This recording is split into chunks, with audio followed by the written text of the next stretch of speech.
Welcome back, everybody, to another deep dive. This time, we're heading over to Nigeria, Oh, the yeah. Ondo State. Fascinating place. It is, and, on the surface, this recent gubernatorial election Mm-hmm. looks like a pretty straightforward victory for the incumbent. Right.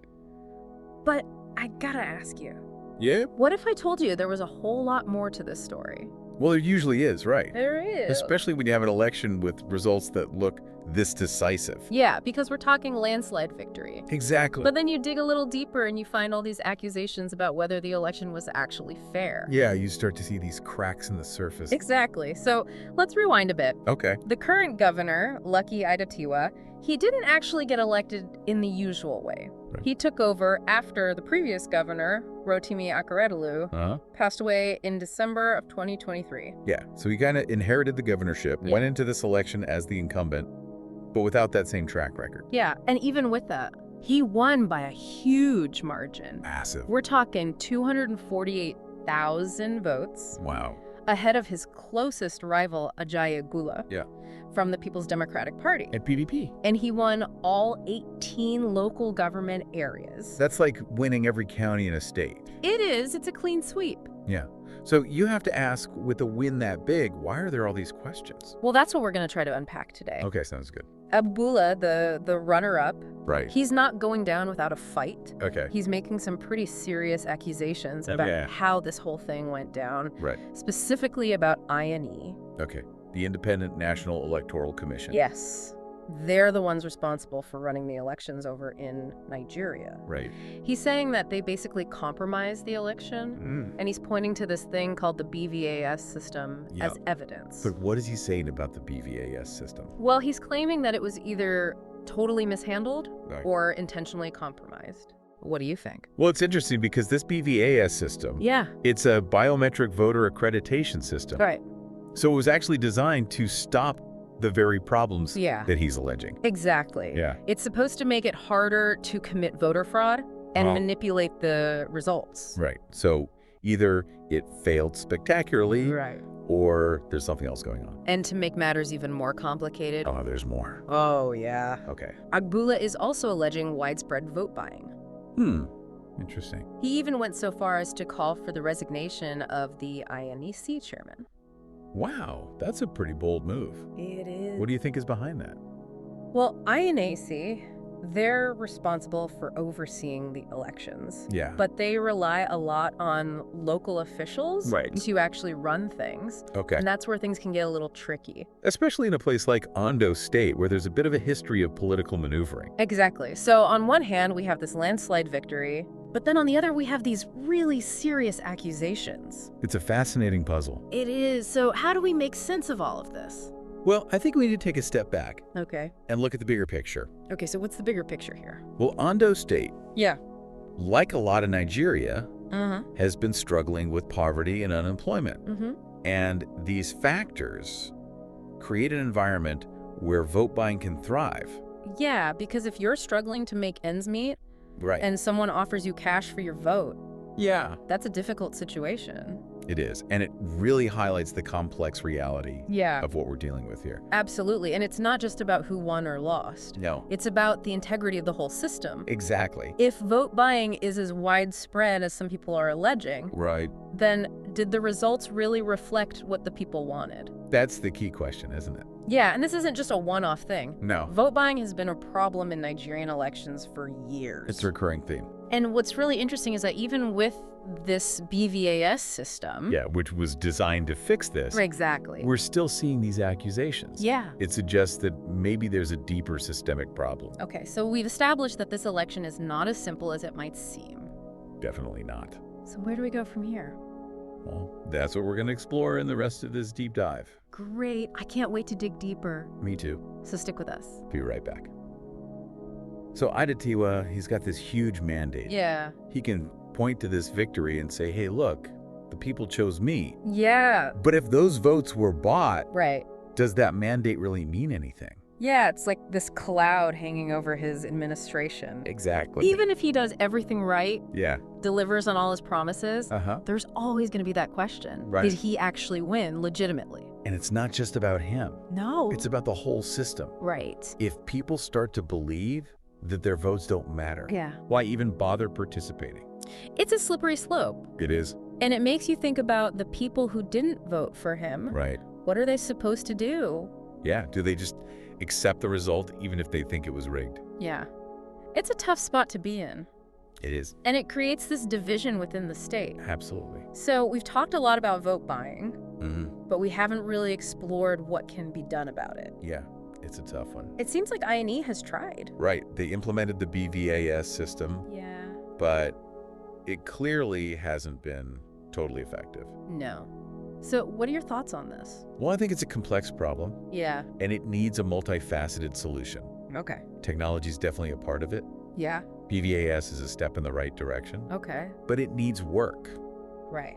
But we also have to address the underlying causes. So like the poverty and unemployment. Exactly. Okay. We need to empower people, Yeah. help them make informed decisions. So it's not just about stopping people from buying votes. It's about creating a society Yeah, where people don't feel like they have to sell their vote. exactly. And that also requires What? strong law enforcement. Whoa. There have to be real consequences Yeah. for people who engage in vote buying. Mm-hmm. If they think they can get away with it, Yeah.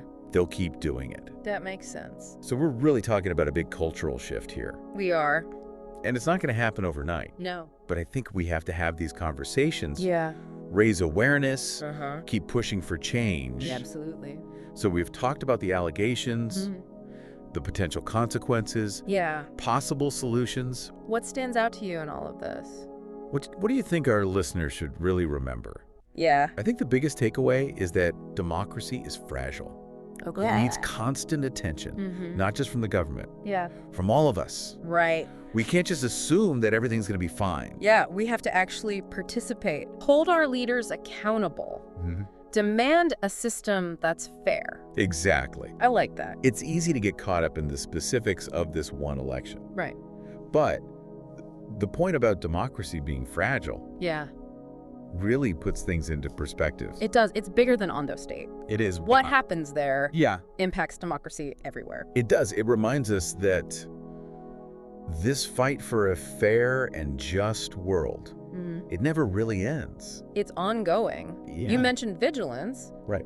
What does that look like in practice? What can our listener do? Yeah, if they're interested in supporting democracy. Well, they can educate themselves, Okay. learn about the issues, Mm-hmm. talk to people who have different views, Yeah. support organizations Mhm. that are fighting for transparency and accountability. Right. And of course, vote. Yes, of course. Make your voice heard. All of these things, Yeah. they make a difference. I do. Every conversation, Mhm. every vote, Yeah. every little bit of engagement. Makes democracy stronger. It does. And I think that's a great message for our listener today. It's been a wild ride unpacking this election. It has. We started with what seemed like a pretty simple win, Uh-huh. but the more we learned, Right. the more questions we had. It got complicated. It did. Yeah. So now I'm wondering what happens next. Yeah. Ondo State has a new governor, Right. but can he really govern effectively with all this doubt hanging over the election? Well, that's the big question, isn't it?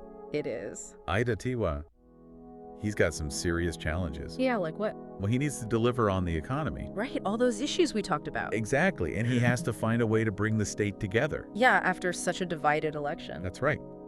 But can he do that if people don't even trust that he won fairly? It's going to be tough. It is. I mean, Okay. will people believe in his policies? Right. Or will they just be thinking about how he got elected?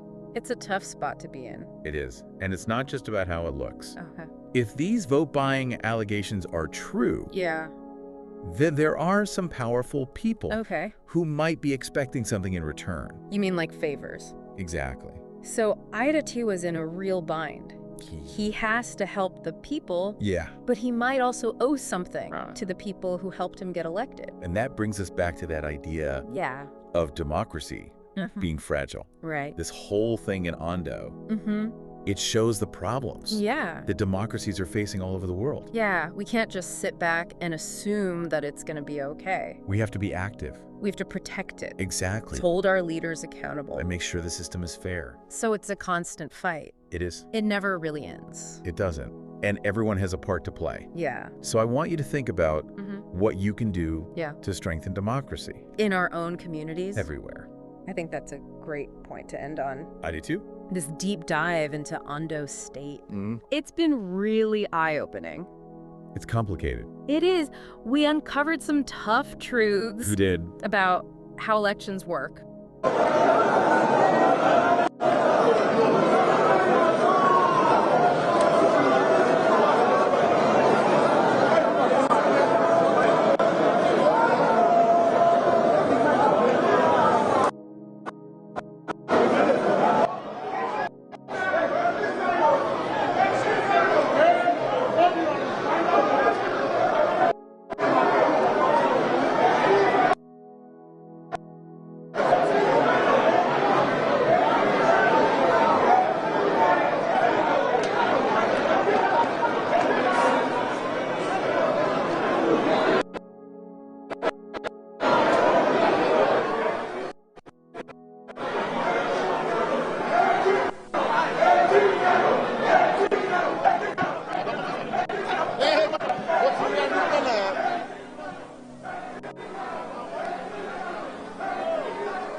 This is a live feed of the celebratory mood after INEC has just declared Lucky Aiyedatiwa APC governorship candidate in the just concluded Ondo governorship election as the winner of the Ondo 2024 governorship election. And according to the results just announced by the state returning officer, Professor Olayemi Akinwumi, Vice Chancellor of the Federal University, Lokoja, Kogi State, APC garnered 366,781, while the PDP garnered 117,845. The ZLP garnered 2,692, while Labour Party 1,162, and the SDP with 438. Watching a live feed of the celebratory mood from where the governor of the state, Lucky Aiyedatiwa, and other governors of the APC are at it.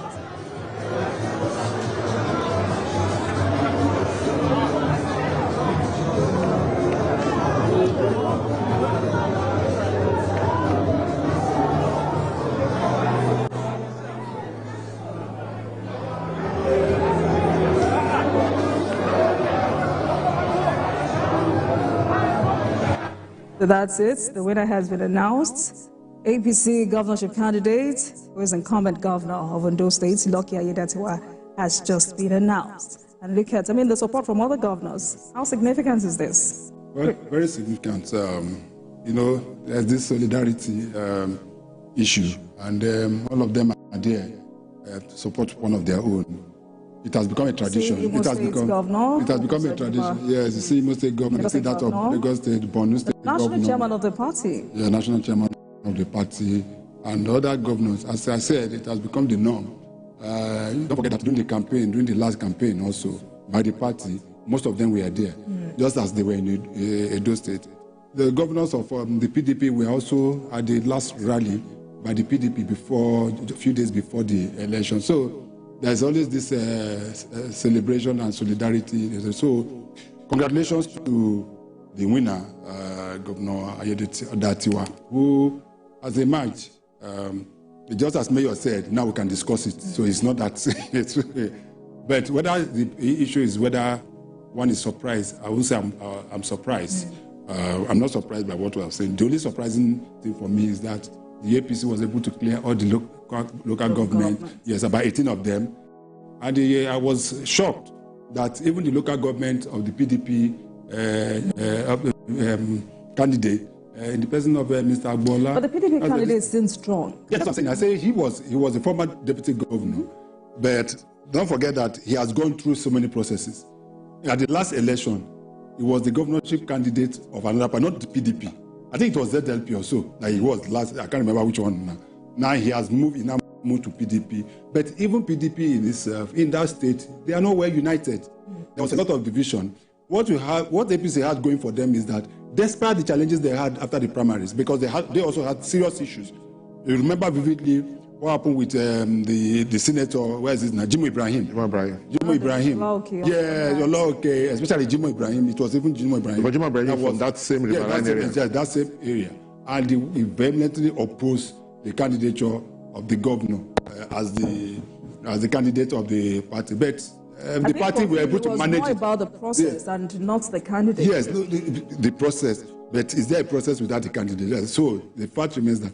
But the APC was able to put their hands together, and those within the hierarchy of APC were able to call him and say, "Can you just let this? Can we just let it go? So we can talk about that." And they were able to come together and put their hands together. And he supported. That's what I'm saying. That's not the same thing with people. The worst for me is the Labour Party, because I thought that Labour Party. Don't forget that Labour Party had produced a former governor in Ondo State, in the person of Shegun Mimiko. He was a former governor, in fact, two-time governor of Ondo State, under that party. And you expect that party. But the problem is that up to the day, a day before, nobody even knows who the candidate of the Labour Party was, because there was a court of appeal judgment that came in just a few hours before the election, which now set aside the person that we are thought. All right, Chris, I'll come back to you. Let's take reactions from some of the governors speaking at the moment. To congratulate my brother, my friend, the executive governor of Ondo State, Excellency Lucky Aiyedatiwa for his people giving him another mandate to run this state for another 4 years. And really to thank all of ourselves, for supporting him, for supporting Mr. President, to thank our party, the APC, that is here led by our national chairman, Dr. Ganjude, for the support and the leadership they continue to show as a party, to continue to ensure that, all of the programs and objectives of the party are will taken care of, and to show people that when you work very hard, your people have a way of demonstrating their support for you, and that's what has happened here today. It's won in all of the 18 local governments of the state, and is indeed recorded as, a landslide victory for him and for the people of Ondo State. For me, it's just an assignment that we're grateful that the party has given us the opportunity to serve it once again, and we did continue to do the very best at all times. Thank you. Well, thank you. There's no doubt this is a moment of joy. Seeing is believing, and this is democracy in action. But what is more important is that all the major stakeholders in conducting this election believe that the election is free, fair, and credible. Especially INEC, who provided the logistics arrangement, the manpower arrangement, and especially the security agencies, especially the police, the DSS, the civil defense, the military, and also the media, both print and electronic media, who presented what actually happened on the ground, and also the international organizations, international observers, the civil societies, even the community-based organizations. Almost everybody believes that this election is free, fair, and credible.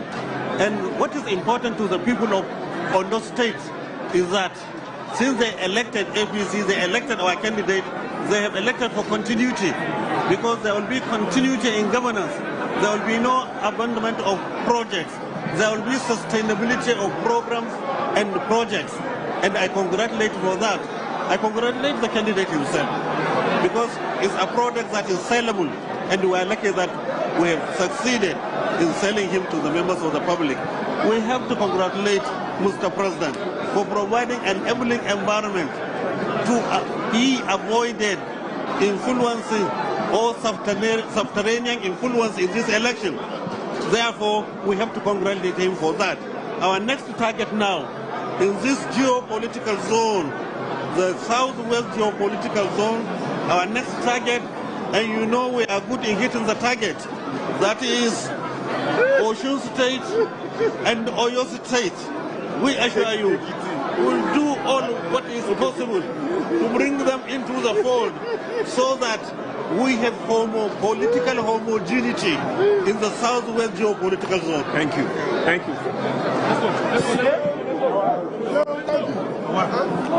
But Hopefully you got people thinking. Thinking about the future of democracy. That's what we want. And to our listeners, Yeah. thank you for joining us on this journey. We appreciate you. We hope you learned something new and maybe even feel inspired to make a difference. That's the goal. So until next time, Yeah. keep exploring, Keep learning. keep questioning, And most importantly, keep the conversation going. absolutely.